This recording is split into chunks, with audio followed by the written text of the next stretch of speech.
The Complete Grimm's Fairy Tales. The Wedding of Mrs. Fox. First story. There was once upon a time an old fox with 9 tails who believed that his wife had not been faithful to him and wished to put her to the test. He stretched himself out underneath the bench and did not move a limb, behaved as if he were dead. Mrs. Fox went up to her room and shut herself in, and her maid, Miss Cat, sat by the fire and did the cooking. When it became known that the old fox was dead, suitors presented themselves.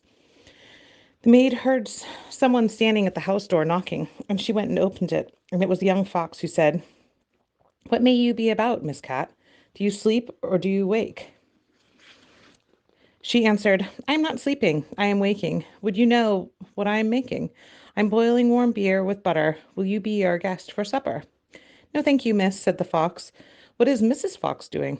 The maid replied, "She's sitting in her room, moaning in her gloom, weeping her little eyes quite red, because old Mr. Fox is dead.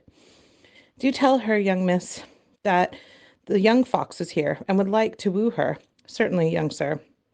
The cat goes up to the stairs, trip trap. The door she knocks at, tap tap tap. "Mistress Fox, are you inside?" "Oh yes, my little cat," she cried. "A wooer he stands at the door out there. What does he look like, my dear?" He is He has 9 as beautiful tails as the late Mr. Fox." "Oh no," answered the cat. "He has only got one." "Then I will not have him." Miss Cat went downstairs and sent the wooer away. Soon afterwards there was another knock. Another fox was at the door, who wished to woo Mrs. Fox. He had 2 tails, but he did not fare better than the first. After this, still more came, each with one more tail than the other. But they were all turned away, until at last one came with 9 tails, just like old Mr. Fox. When the widow heard that, she said joyfully to the cat, "Now open the gates and doors and all wide, and carry old Mr. Fox outside." But just as the wedding was going to be solemnized, old Mr. Fox stirred under the bench and cudgeled all the rabble, and drove them and Mrs. Fox out of the house. Second story. When old Mr. Fox was dead, the wolf came as a suitor and knocked at the door. The cat, who was the servant to Mrs. Fox, opened it. The wolf greeted her and said, "Good day, Mrs. Cat of Carrot. How comes it alone you sit?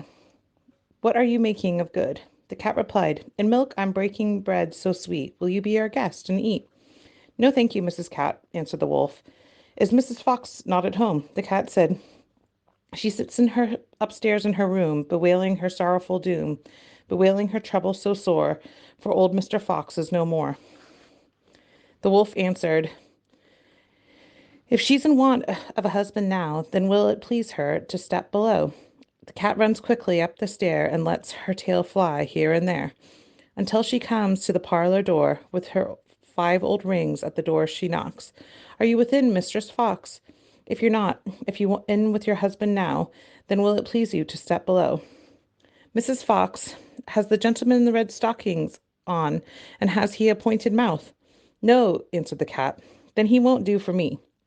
When the wolf was gone, came a dog, a stag, and a hare, a bear, a lion, and all the beasts of the forest, one after the other. But one of the good qualities of which old Mr. Fox was possessed was always lacking, that the cat had continually sent the suitors away. At length came a young fox, and Mrs. Fox said, "Has the gentleman with red stockings on and a little pointed mouth?" "Yes," the old cat said, "he has." "Then let him come upstairs." And Mrs. Fox ordered the servant to prepare the wedding feast. "Sweep me the room as clean as you can. Up with the window, fling out my old man. For many a fine fat mouse he brought, yet of his wife he never thought, but ate up every one he caught." Then the wedding was solemnized, and young Mr. Fox, and there was much rejoicing and dancing. As if they have not left off, they are still dancing.